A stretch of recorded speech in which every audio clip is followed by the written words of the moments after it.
நாங்கள்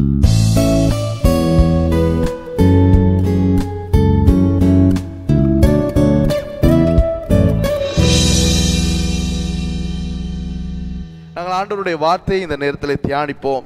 அப்போஸ்தலர் 14ஆம் அதிகாரம் 19வது வசனம். அப்போஸ்தலர் 14:19. 183வது பக்கம் புதிய ஏற்பாட்டு வேதாகமத்தில். கொஞ்சம் வேகமாக திருப்பிக் கொள்ளுங்க. அப்போஸ்தலர் நடபடிகள் 14ஆம் அதிகாரம் 19வது வசனம். பின்பு அந்தியோக்கியாவிலும் இக்கோனியாவிலும் இருந்து சில யூதர்கள் வந்து ஜனங்களுக்கு போதனை செய்து பவுலை கல்லறிந்து அவன் மரித்து போனான் என்று எண்ணி அவனை பட்டணத்துக்கு வெளியே இழுத்து கொண்டு போனார்கள். இந்த வசனத்திலே பார்க்கிறோம், அப்போஸ்தலனாகிய பவுலினுடைய ஊழிய காலகட்டத்திலே அவருக்கு நடக்கின்ற உபத்திரவம். நேற்றைய தினத்திலே நேற்றைய முதலாவது நாள் உபவாச நாளிலே நாங்கள் தியானித்தோம்.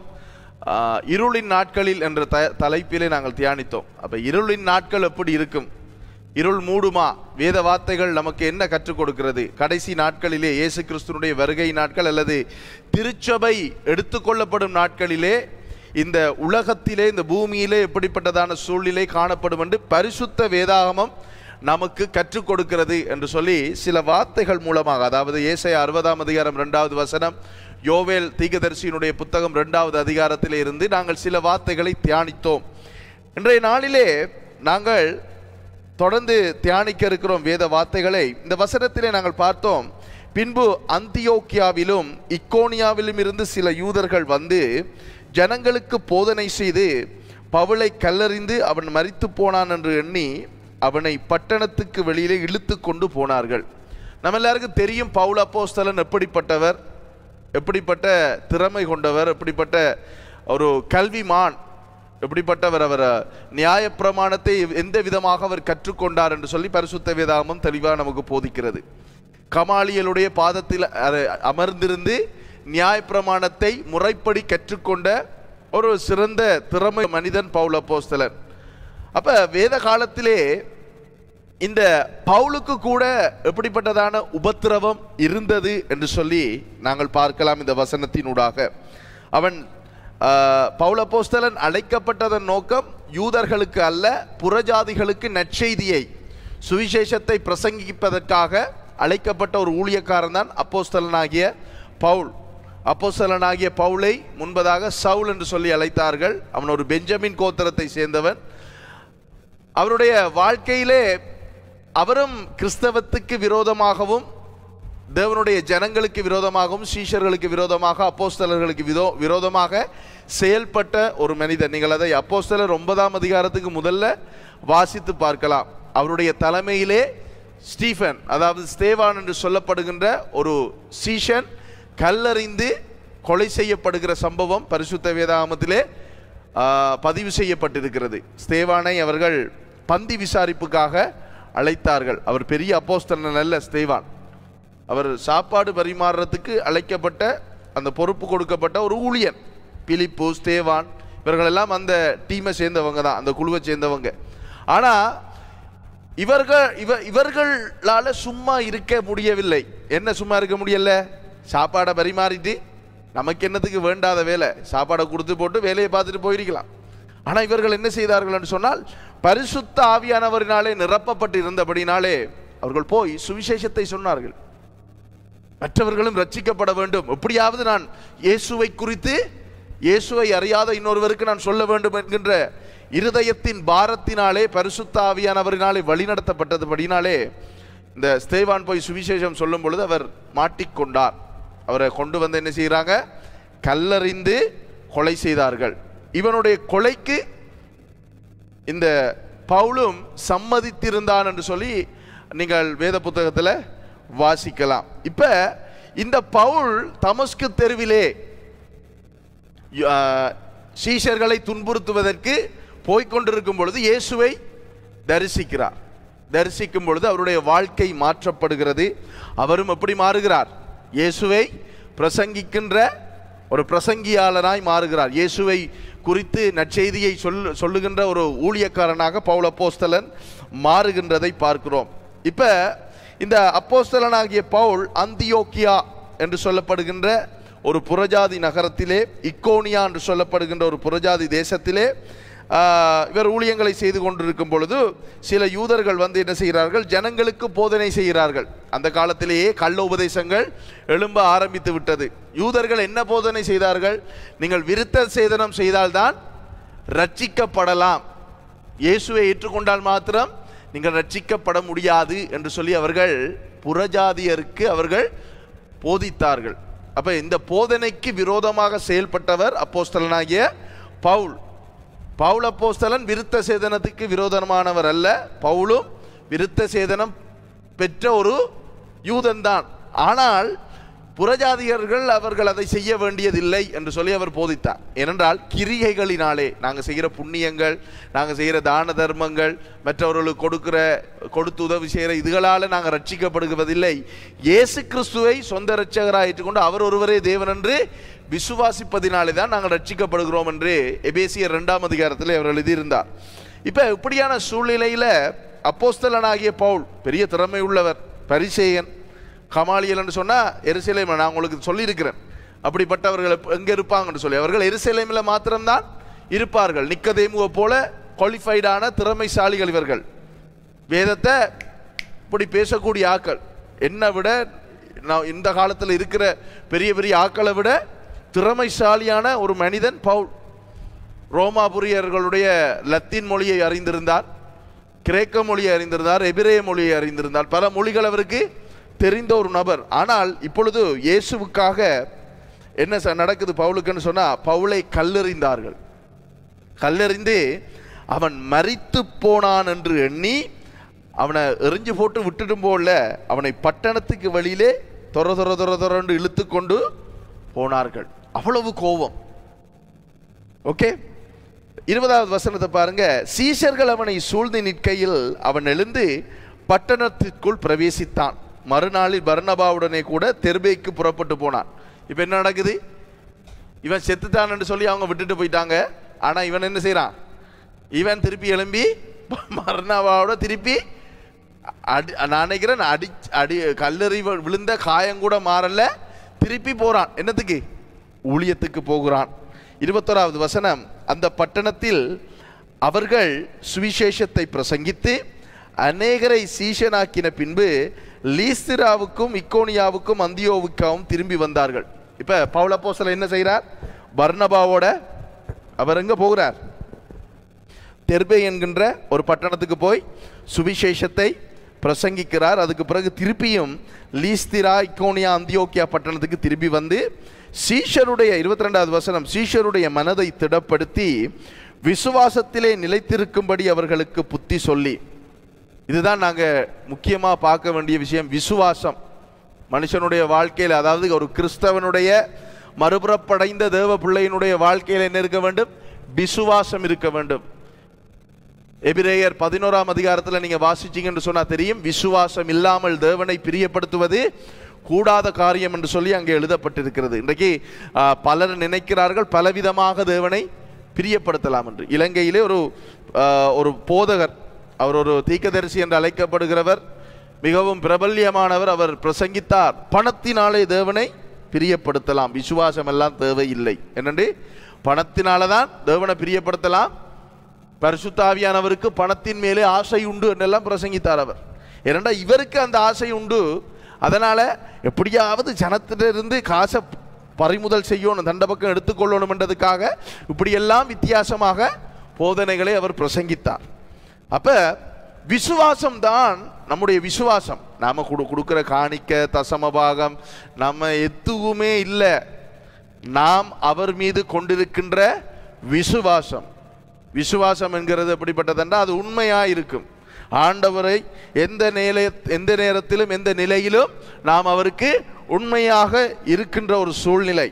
அப்ப அந்த விசுவாசத்தை நாள்தான் நாங்கள் தேவனை பிரியப்படுத்த முடியும். அப்ப இப்ப அப்போஸ்தலனாகிய பவுல் இவ்வளவு ஒரு என்ன சொல்றது, பெயின்ஃபுல், ஒரு ஒரு ஒரு ஒரு சோதனையான நெருக்கடியான உபத்திரவமான பாதைகளுக்கூடாக போய் தப்பி வந்தவர் சீஷர்கள் என்ன செய்கிறார்? இப்ப திடப்படுத்துகிறார். அவருடைய மனதை திடப்படுத்தி அவர் சொல்லுகிறார், அவர்களுக்கு புத்தி சொல்லுகிறார். அந்த வசனத்தில் பாதிய பாருங்க, நாம் அநேக உபத்திரவங்களின் வழியாய் தேவனுடைய ராஜ்யத்தில் பிரவேசிக்க வேண்டும் என்று சொன்னார்கள். நாம் அநேக உபத்திரவங்களின் வழியாய்த்தான் தேவனுடைய ராஜ்யத்திலே நாம் பிரவேசிக்க முடியும். அநேகர் நினைக்கிறார்கள் மிகவும் இலகுவாக தேவனுடைய ராஜ்யத்தில், அதாவது பரலோக ராஜ்யத்துக்குள்ள போயிடலாம் என்று. அநேகருக்கு இயேசுவை போல அற்புதம் செய்ய விருப்பம், கையை வச்சோன்னே அற்புதம் நடக்கணும் என்று விருப்பம். ஆனா இயேசுவை போல சிலுவை மரணம், அதாவது பாடு அனுபவிப்பதற்கு அநேகருக்கு விருப்பம் இல்லை. இயேசுவை போல அர்ப்பணிப்பதற்கு யாருக்கும் விருப்பம் இல்லை. இன்றைய காலகட்டத்திலே வாழ்கின்ற கிறிஸ்தவர்கள், விசுவாசிகள், தேவ ஊழியர்கள், திருச்சபை தலைவர்கள் அனைவருக்கும் சேர்த்து தான் நான் சொல்லுகிறேன். எல்லாருக்கும் இயேசுவை போல் பாடலெல்லாம் பாடுவாங்க, என்னை உம்மை போல் என்னை மாற்றும் என்று பாடுவாங்க. ஆனா இயேசு போன அந்த நெருக்கடியான பாதையினாலே போவதற்கு அவர்களுக்கு விருப்பம் இல்லை. எந்த ஒரு கிறிஸ்தவனுடைய வாழ்க்கையிலே, எந்த ஒரு திருச்சபையிலே, எந்த ஒரு ஊழியனுடைய வாழ்க்கையிலே உபத்திரவம் இல்லையோ, உபத்திரவம் இல்லை என்று சொன்னால் அவர்கள் மாயமாலமாக நடிக்கிறார்கள். அதான் நான் நேற்று சொல்லக்குள்ள சொன்னேன், என்ன அட்ஜஸ்ட்மெண்ட் பண்ணுகிறார்கள், ஷேப் பண்ணுகிறார்கள். ஷேப் பண்ணுகிறவர்களுடைய ஊழியத்திலே உபத்திரவம் வராது. வேதம் நமக்கு என்னத்தை போதிக்கிறது என்றதை நம்ம பார்க்க வேண்டும். கிறிஸ்தவர்கள், தேவ பிள்ளைகள், பரிசுத்த வேதாகமம் நமக்கு எதை கற்றுக் கொடுக்கிறதோ அதைத்தான் நாம் எடுத்துக்கொள்ள வேண்டும். மனிதர்களுடைய அனுபவங்களை அல்ல. மனிதன் 1008 கதை சொல்லுவான், அது உண்மையோ பொய்யோ நமக்கு தெரியாது. வேதம் நமக்கு என்ன சொல்லுகிறது? இயேசு எப்படிப்பட்ட பாதையிலே போனார் நமக்கு தெரியும். எனக்கு உங்களுக்கு தெரியுமா? நல்லா தெரியும். இயேசு எப்படிப்பட்ட ஒரு வேதனையான, சகித்து கொள்ள முடியாத ஒரு சூழ்நிலை கூடாக, அவரால் ஏற்றுக்கொள்ள முடியாத சூழ்நிலையிலே அவர் போனார். கெத்செமனே தோட்டத்திலே அவர் ஜெபித்தார். ஜெபித்து என்ன சொன்னார்? பிதாவே, இந்த பாத்திரம் என்னை விட்டு நீங்க கூடுமானால் நீங்கட்டும், ஆனாலும் என்னுடைய சித்தப்படி அல்ல, உம்முடைய சித்தப்படி அது ஆக கடவுது என்று ஜெபித்தார்.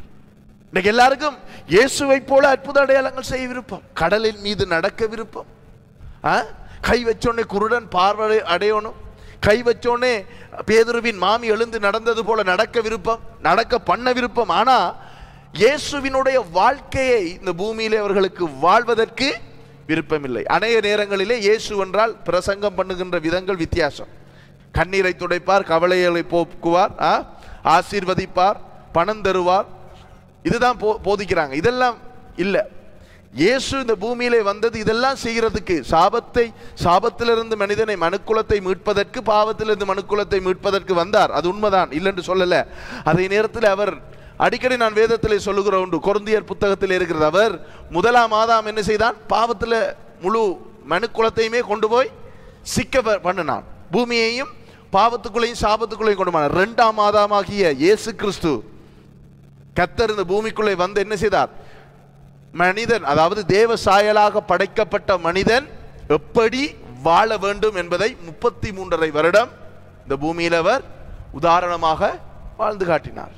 பேதுரு சுவிசேஷ புத்தகத்திலே ஒரு வசனம் இருக்கிறது, நீங்கள் வாசித்து பாருங்கள். பிறகு நான் நினைக்கிறேன் 1 பேதுரு 2:21, அவருடைய அடிச்சுவடுகளை பின்பற்றும்படி அவர் நமக்கு என்னத்தை வைத்து போனாராம்? மாதிரியை வைத்து போனார். உதாரணமாக அவர் வாழ்ந்து காட்டி போயிருக்கிறார். அப்ப நாங்க அதைத்தான் பின்பற்ற வேண்டும். அப்ப இந்த இடத்துல அப்போஸ்தலனாகிய பவுல் பேசும் பொழுது, நாம் அநேக உபத்திரவங்களின் வழியாய் தேவனுடைய ராஜ்யத்தில் பிரவேசிக்க வேண்டும் என்று சொன்னார்கள். நீங்க மத்தேயு 7ஆம் அதிகாரத்தில் வாசிக்கும் பொழுது ஆண்டவராய் இயேசு கிறிஸ்து 2 விதமான பாதைகளை குறித்து பேசுகிறார். ஒன்று வழி விசாலமான பாதை, அடுத்தது ஒடுக்கமான பாதை. ஒடுக்கமான பாதை வழியாய் பிரவேசிப்பவர் எத்தனை பேரா? சிலர். வழி விசாலமான பாதை வழியாய் போகிறவர் பலர். இந்த பலர் இந்த சிலரை பார்த்து என்ன தெரியுமா சொல்லுவாங்க? முட்டாள்கள் என்று சொல்லுவார்கள், பிழைக்க தெரியாதவர்கள் என்று சொல்லுவார்கள். இவங்களோட வாழ்க்கையில் ஏதோ சாபம் இருக்கு போல, இவங்களுக்கு எந்த நேரமும் பிரச்சனை, இவங்களுக்கு ஊழியம் செய்ய தெரியாது என்று சொல்லுவார்கள். யார்? இந்த பலர். இயேசு சொன்னார், வழி அதாவது ஒடுக்கமான வாசல் வழியாய் பிரவேசிக்க என்ன செய்யட்டாம்? மத்தேயு 7ஆம் அதிகாரம் எடுங்க, முழுசுறீங்க. மத்தேயு 7ஆம் அதிகாரம். அது மலை பிரசங்கத்துக்குள்ள வருது. ஓகே, எடுத்துட்டீங்களா? 13-14 வாசிங்க. இடுக்கமான வாசல் வழியாய் உட்பிரவேசியுங்கள். கேட்டுக்கு போகிற வாசல் விரிவும் வழி விசாலமுமாயிருக்கிறது, அதன் வழியாய் பிரவேசிக்கிறவர் அநேகர். ஜீவனுக்கு போகிற வாசல் இடுக்கமும் வழி நெருக்கமுமாயிருக்கிறது, அதை கண்டுபிடிக்கிறவர்கள் சிலர். ஜீவனுக்கு போகிற வாசல் எப்படி இருக்கா? இடுக்கமா இருக்கா, பிரச்சனையா இருக்கா, உபத்திரவமா இருக்கா. அதை கண்டுபிடிக்கிறவர்கள் எத்தனை பேரா? சிலர். எதுக்கு போற வாசல் அது? ஜீவனுக்கு போகிற. ஓகே, ஜீவன் என்றா என்ன? இயேசுட்ட போகணுமென்று உங்களுக்கு எனக்கு விருப்பம் இருக்குதானே? இயேசுட்ட போகணுமென்று விரும்பப்படுகிறவன் எந்த வாசலை தெரிவு செய்யணும்? இடுக்கமான வாசல். நோகாம நொங்கு சாப்பிடலாமா? சாப்பிட இயலாது. பணமட்டை வெட்டித்தான் நொங்க விற்கல. அது நொங்கு சாப்பிட்ட காலம் போயிட்டு இப்ப நொங்கு விற்கிற காலம். நோகாம நொங்கு விற்கலாமான்னு தான் கேட்கணும். நொந்து தான் அவன் நொங்கு விற்கிறான். அப்ப இயேசுட்ட போகணுமென்று எல்லாருக்கும் விருப்பம், ஆனா இடுக்கமான வாசல் விருப்பம் இல்லை. இயேசுட்ட போகணும் என்று விரும்புகிறவர்கள் யாராக இருந்தாலும், அது நானா இருந்தாலும் சரி, நீங்களா இருந்தாலும் சரி, இதுல பார்த்து கொண்டிருக்கிற யாரா இருந்தாலும் சரி, தெரிவு செய்ய வேண்டிய வாசல் எது? இடுக்கமான வாசல். அதுல பிரவேசிக்கிறவர்கள் சிலர். ஏன் சொல்லுங்க? இடுக்கம் வந்தோடனே வேணாம், என்ன செஞ்சிருவாங்களாம்? வழி விலகி போவார்கள். அதான் கீழே 15வது வசனத்தை பார்த்தீங்கன்னு சொன்னா, இந்த வசனத்தை பேசிய இயேசு கிறிஸ்து அடுத்ததாக கள்ளத்தீர்க்கதரிசிகளுக்கு எச்சரிக்கையா இருங்கள் என்று சொல்லுகிறார். ஏன் இந்த கள்ளத்தீர்க்கதரிசிகள் என்ன சொல்லுவாங்க தெரியுமா? இந்த புதிய மாதத்திலே 1ஆம் தேதி வரப்போகுது, ஞாயிற்றுக்கிழமை, நாங்க இந்த வாக்குத்தத்த ஆராதனைலாம் நடத்துறது இல்லை. ஏன்? உங்களுக்கு எல்லா வாக்குத்தத்தமும் கையில வேத புத்தகத்தில் இருக்கு. எடுத்து வாசிச்சு பிடிச்ச ஆண்டவர் ஜெபம் பண்ணா ஆண்டவர் வாசனத்தை உங்களோட வாழ்க்கையில நிறைவேற்றுவார். 1ஆம் தேதி வந்தோடனே சிலாக்கள் வருவாங்க, என்ன சொல்லுவாங்க?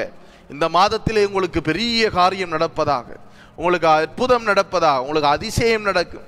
ஆனா என்னத்தை சொன்னாலும் அந்த ஜனங்களுக்கு அந்த 1ஆம் தேதி மட்டும்தான் அந்த வசனம் ஞாபகம் இருக்கும். அடுத்த 2ஆம் தேதி நாள் கேட்டு பாருங்க, ஞாபகம் இருக்காது. 3ஆம் நாள் ஞாபகம் இருக்காது. 4ஆம் நாள் திருப்பி என்ன? கடன் கட்டணும், லோன்காரன் வந்து வாசல் அனுப்பான். இப்ப இயேசுவும் போச்சு, வசனமும் போச்சு, வாக்குத்தத்தமும் போச்சு. என்ன? பழைய குருடி கதவை திரடி என்று திருப்பி என்ன நடக்கும்? எங்கேயாவது ரோல் பண்ணத்தான் ஆக்கள் ஓடுவாங்க. அப்ப இந்த வசனம் தெளிவாக நமக்கு கற்றுக் கொடுக்கிறது, இடுக்கமான வாசல் வழியாய் உட்பிரவேசியுங்கள். கேட்டுக்கு போகிற வாசல் விரிவும் வழி விசாலமுமாய் இருக்கிறது, அதன் வழியாய் பிரவேசிக்கிறவர்கள் அநேகர். ஜீவனுக்கு போகிற வாசல் இடுக்கமும் வழி நெருக்கமுமாய் இருக்கிறது, அதை கண்டுபிடிக்கிறவர்கள் சிலர். அப்ப இயேசுவே நமக்கு சொல்லி கொடுத்திருக்கிறார். என்ன? அவர்கிட்ட வரணும்டா சரியான பிரச்சனை, வெரி டிஃபிகல்ட். நாங்க ஒத்து போனோம் என்று சொன்னா, இந்த உலகத்தோட ஒத்து போனா நமக்கு உபத்திரவம் இருக்காது. ஒத்து போனோம் என்று சொன்னா நமக்கு பிரச்சனை இருக்காது. ஒத்து போனோம் என்று சொன்னா நம்ம வடிவா அழகா மற்றவர்கள், இந்த உலகத்துல நம்மளை சுற்றி இருக்கிற அனைவரும் நம்மளை பார்த்து என்ன சாஜத்தின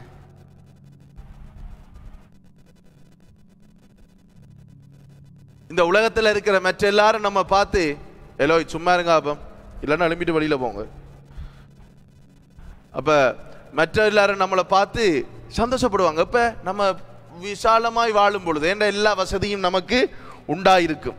இடுக்கமான வாசல் வழியில வாழும் பொழுது நெருக்கம் நமக்கு இருந்து கொண்டே இருக்கும். அப்ப அப்போஸ்தலனாகிய பவுல் சொல்லியிருக்கிறார், அநேக உபத்திரவங்களுக்கூடாகத்தான் நாம் என்ன செய்யணுமா?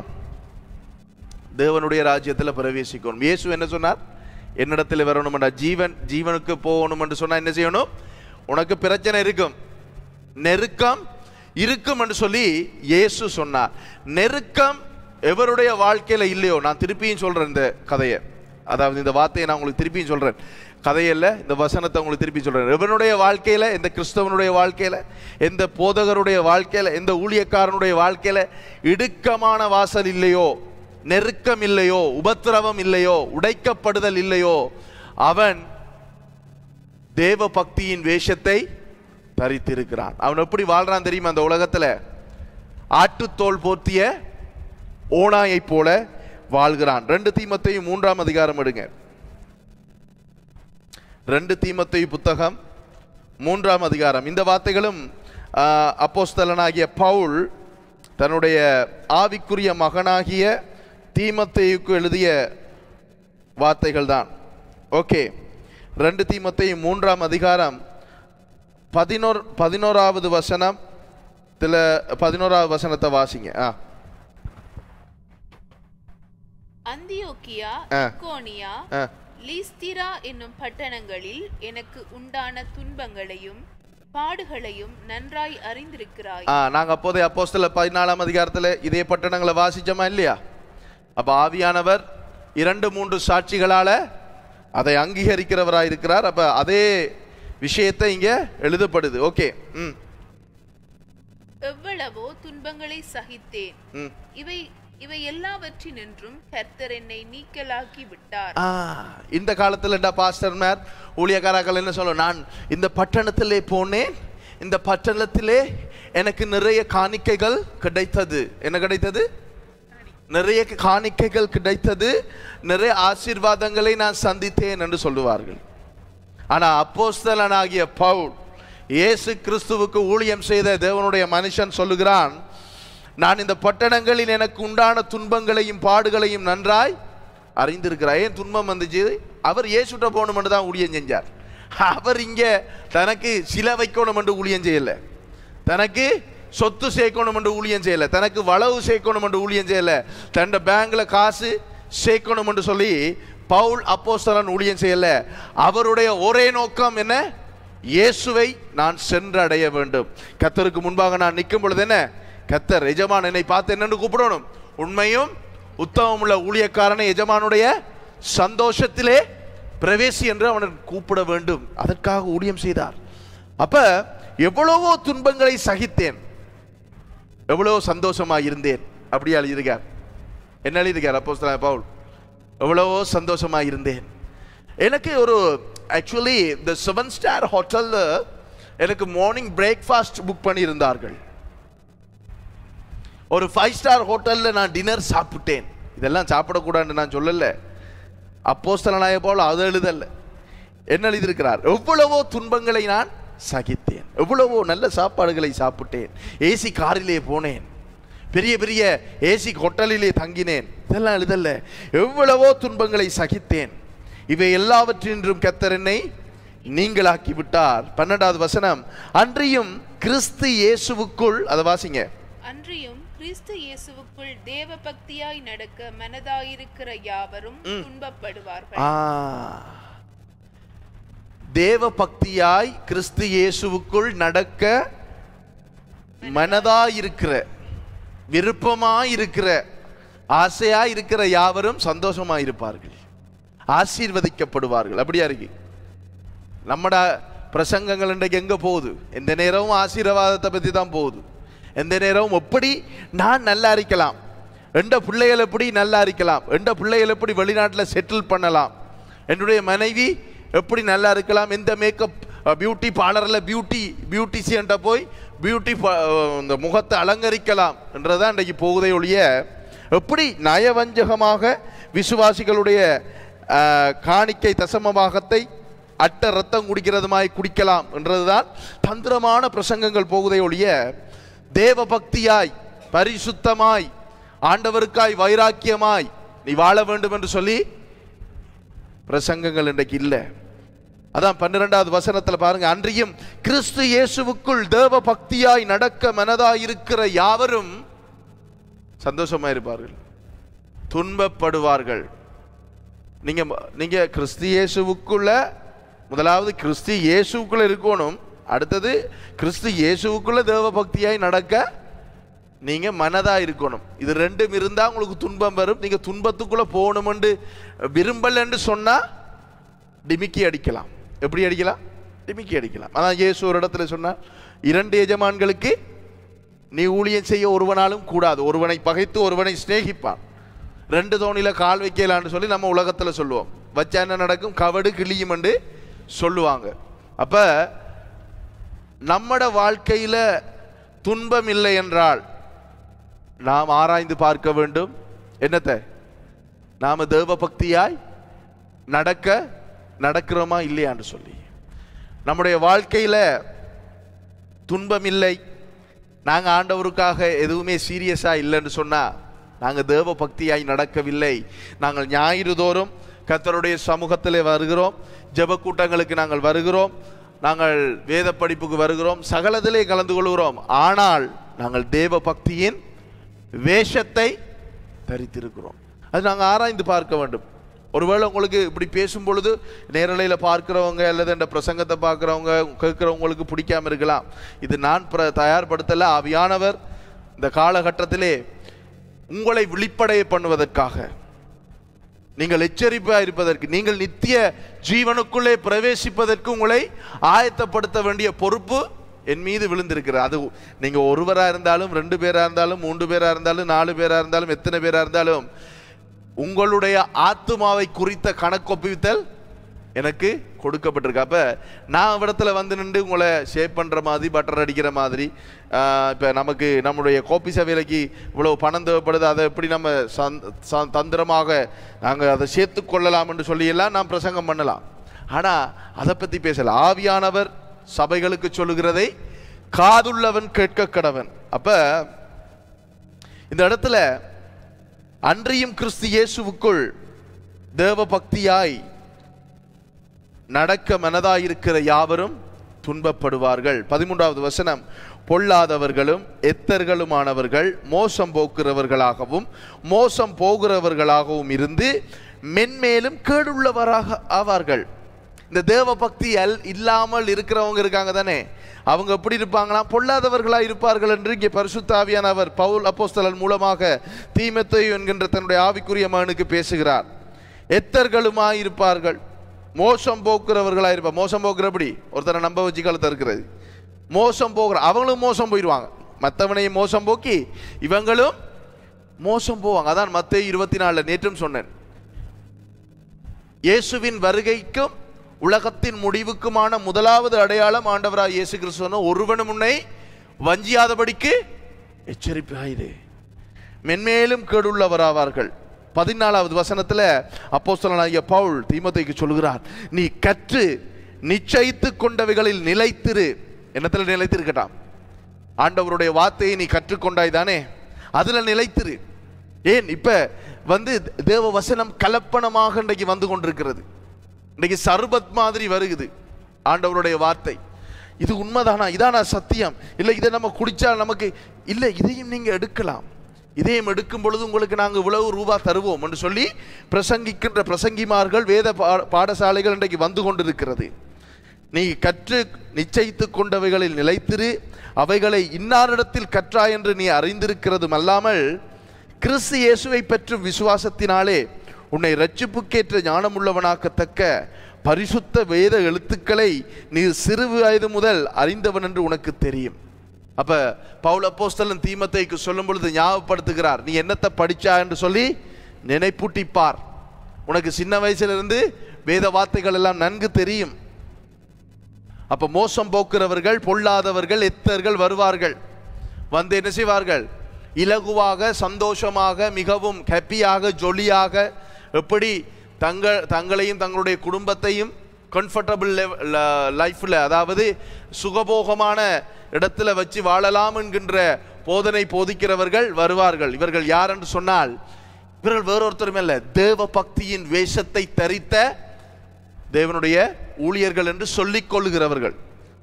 ஏனென்றால் நம்ம 12வது வசனத்தில் பார்த்தோம், தேவ பக்தியாய் நடக்க மனதாய் இருக்கிற யாவரும் துன்பப்படுவார்கள். அப்ப துன்பம் இல்லை என்று சொன்னா அவன் தேவ பக்தியாய் நடக்கவில்லை என்றுதான் அர்த்தம். தேவ பக்தியாய் நடக்க மனதாய் இருக்கிறவர்கள் துன்பப்படுவார்கள். துன்பப்படாதவன், உபத்திரவப்படாதவன், ஆண்டவராகிய இயேசு சொன்னார், உலகத்திலே உங்களுக்கு என்ன உண்டு? உபத்திரவம் உண்டு, ஆகையினால் நீங்கள் திடன் கொள்ளுங்கள், நான் உலகத்தை ஜெயித்தேன். ஏன் அப்படி சொன்னார்? நான் உலகத்தை ஜெயித்தேன், அது மாதிரி நீ ஜெயிப்பா. என்னட்டு ஜெயிப்பா? என்னை விசுவாசிக்கிறவன் மரித்தாலும் பிழைப்பான். அதுதான் அந்த ஜெயம், அது உனக்கு கிடைக்கும். அதனால நீ நோ டென்ஷன், நோ பிபி, என்ன பின்பற்றி வா, உனக்கு உபத்திரவம் உண்டுதான். அப்ப துன்பம் இல்லாதவனுடைய வாழ்க்கை தேவ பக்தியின் வேஷமா இருக்கும்.